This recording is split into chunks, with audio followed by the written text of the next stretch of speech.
Kalau kalian belajar auris interna, kalian akan belajarnya dua.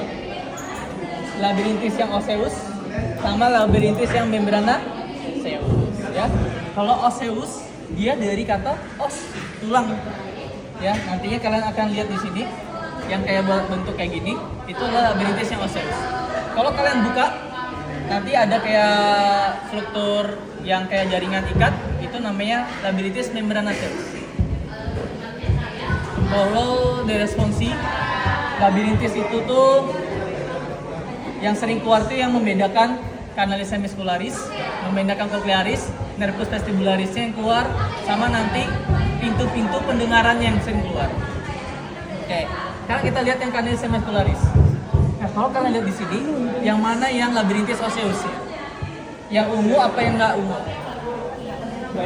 Yang nggak ungu, ya. Yang nggak berwarna itu labirintis osseus. Kalau yang berwarna ungu itu labirintis membrana seus.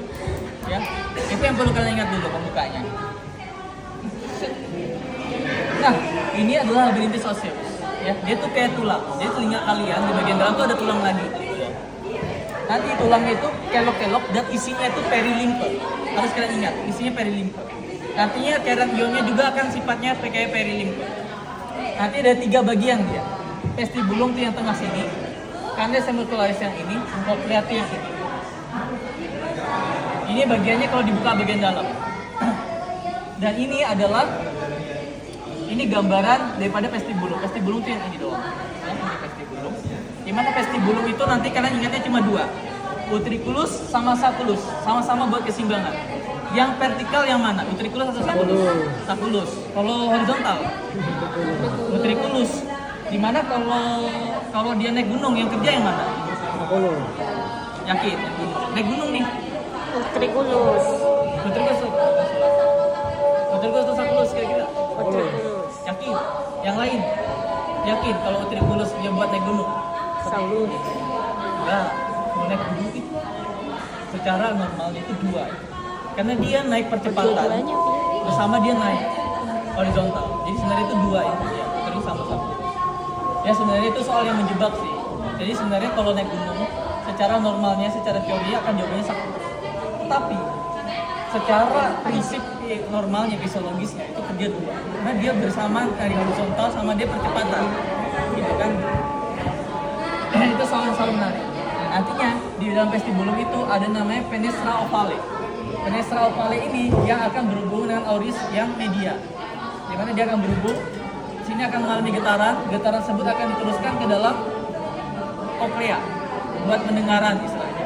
Di sini nanti frekuensi suara itu akan diturunkan. Sekarang kita lanjut ke canalis semicularis. Kalau canalis semicularis itu nanti ada 3 bagian. Yang pertama yang ada anterior, ya anterior yang ini. Nanti ada yang posterior yang ini. Nanti lateral dia sendiri di sini. Oke. Nantinya di sini ada kanalis ini. Di ujungnya itu akan melebar, namanya ampula. Di dalam ampula itu nanti ada namanya rambut, ya, hair cell di sana. Untuk apa di sana? Buat menyeimbangkan kita. Jadi ketika kita bergerak, misalnya rotasi kepala itu ke sini, ya. Nantinya dari cairan itu akan bergerak ke sini, nabrak hair cell dan terjadi depolarisasi. Di sana depolarisasi itu kita akan tahu bahwa kepala kita tuh berputar ke sini. Maka tubuh kita itu akan memberikan sinyal lewat nervus apa kira-kira? Vestibularis. Nervus cukup vestibularis. Ya, nanti tak jelasin di ujung kenapa aku cuma jawab nervus vestibularis. Oke, next. Cochlea itu bentukannya kayak gini. Kayak rumah siput kalau orang sibuk, ya, nih rumah siput. Dimana cochlea itu sebenarnya kalau kalian tarik garis lurus dia lurus doang. Tapi pada embriologi dia akan melengkung sampai kayak titik ini. Dimana di titik ujungnya itu adalah namanya helicochreme. Oke, getaran di sini itu akan bergetar. Getaran tersebut akan nabrak dinding-dinding ini. Nanti kalau kalian buka di buku serbut, nantinya di sini tiap tingkatan itu ada frekuensinya masing-masing. Semakin ujung sini semakin kecil frekuensinya. Di sini nanti 20.000, 19.000, 18.000 hingga ke sini nanti 20 Hz. Ya. Jadi semakin besar suaranya, semakin tepat dia kena sini. Makanya kalian itu kalau kena frekuensi yang tinggi Hz-nya, itu tinggalnya tempat rusak. Karena kalau dia udah terima sini, dia akan nabrak yang lain. Kalau kalian kena yang kecil, ya ini akan jarang tertabrak, nabraknya di ujung sini. Kalian nanti akan pelajari ini di SGD atau sendiri yang ketiga tentang pendengaran kan situ. Kalau nggak salah ya. Oke, sekarang kita lanjut ke sini. Nah, koklea sendiri nanti ada 3 struktur, 3 skala: vestibuli, timpani, ductus cochlearis.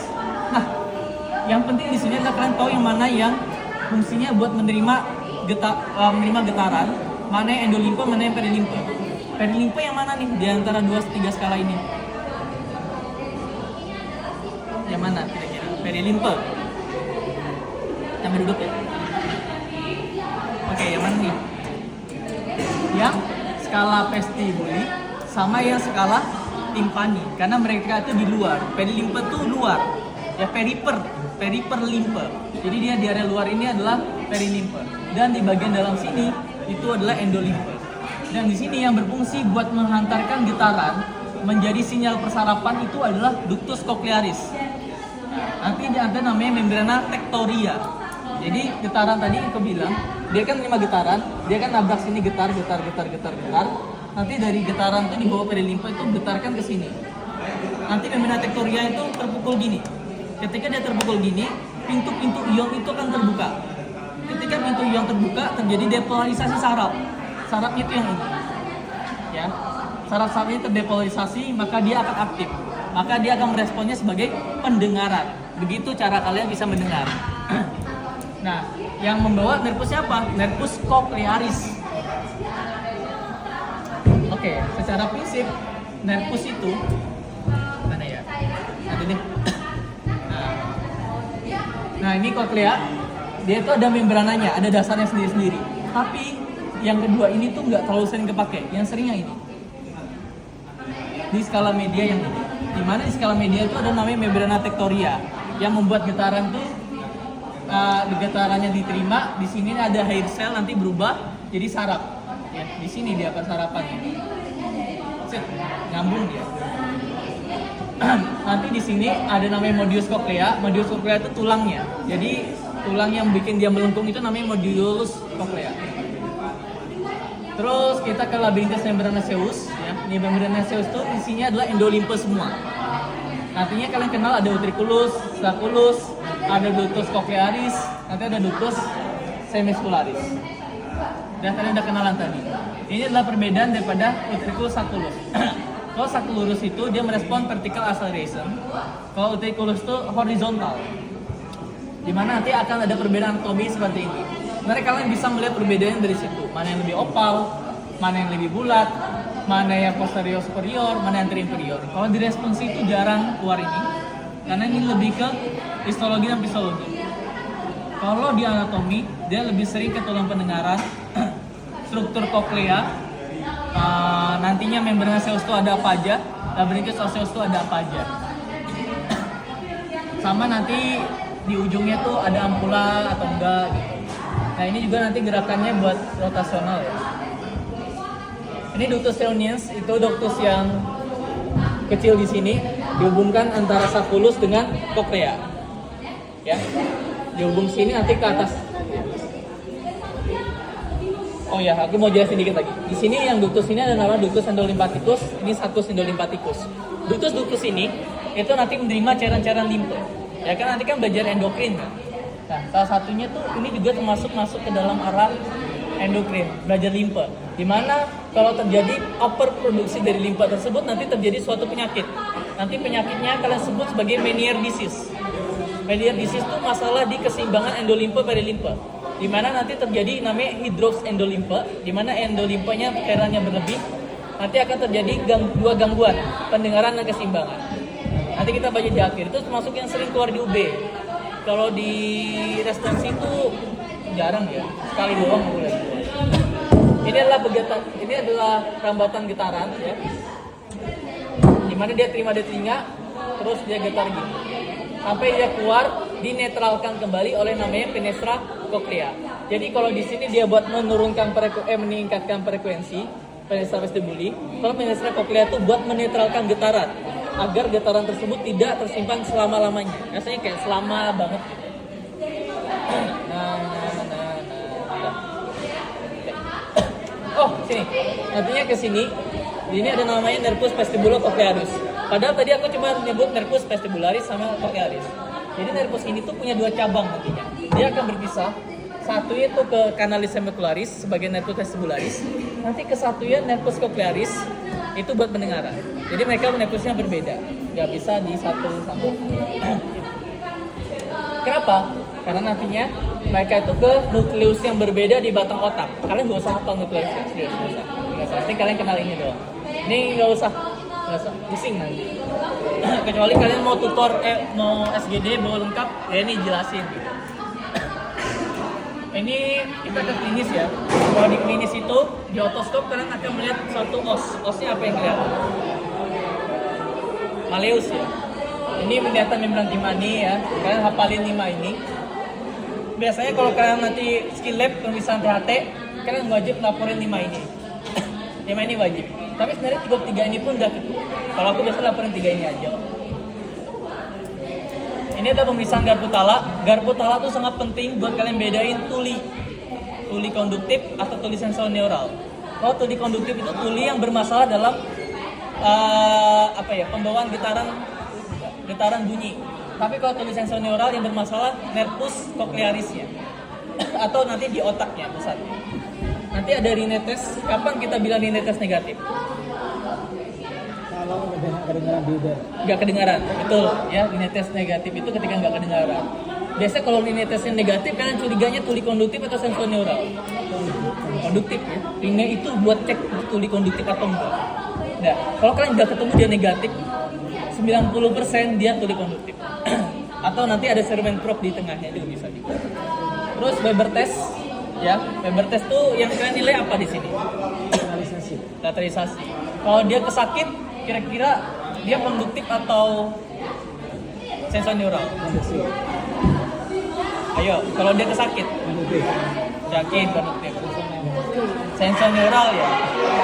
Justru kalau konduktif itu ke arah yang sehat, karena yang telinga yang sakitnya nggak bisa membawa getaran.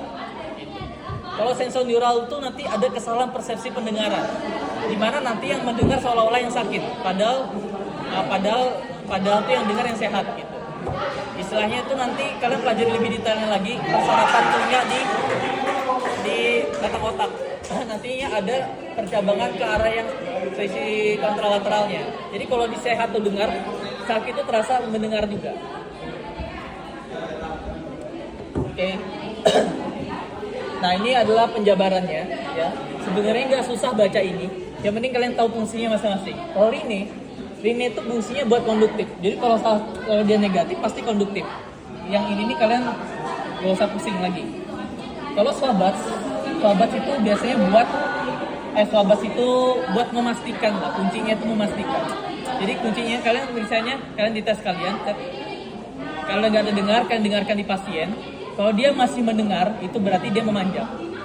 Terus kalau kalian dengarkan di pasien yang sudah nggak terdengar, didengar kalian itu pasti mendengar, berarti dia memendek. Simpelnya kayak gitu. Biasanya interpretasinya 2 ini. Nanti ada penjabaran masing-masing. Karena kalau otitis externa media itu tipe-tipe yang tuli konduktif. Ya. Karena kalau kalian ketemu pasien yang berdenging atau tuli, pasti ada banyak kan, nggak cuma otitis doang kan. Ini ada perbedaannya, ya, nggak perlu kalian hafal.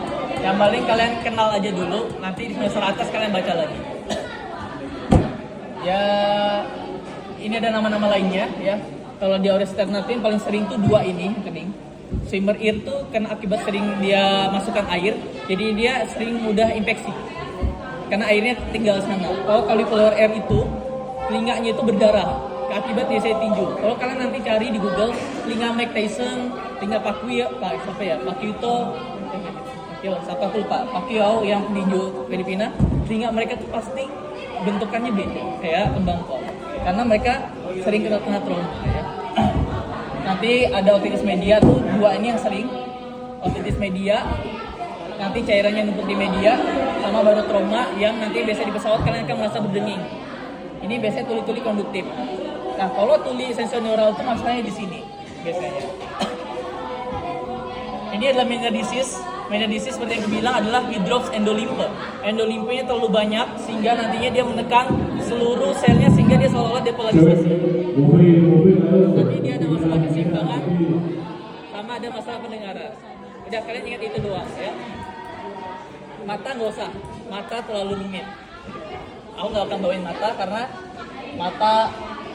semua mata tuh nanti kelihatannya merah. Ya ini glaukoma pun merah. Mana lagi? Konjungtivitis juga merah. Nanti pembedaannya nanti semester atas, kalian nggak usah tahu saja. Ini gambaran di retina ya. Ini dikus optikusnya melebar. Kalau kayak gini namanya glaukoma. Terus nanti di sini pembuluh darahnya menghilang, itu stroke. Nanti kalau ada pendarahan kayak gini ada dua, retinopati hipertensi, kalau enggak retinopati diabetes. Sudah kelar. Bisa next.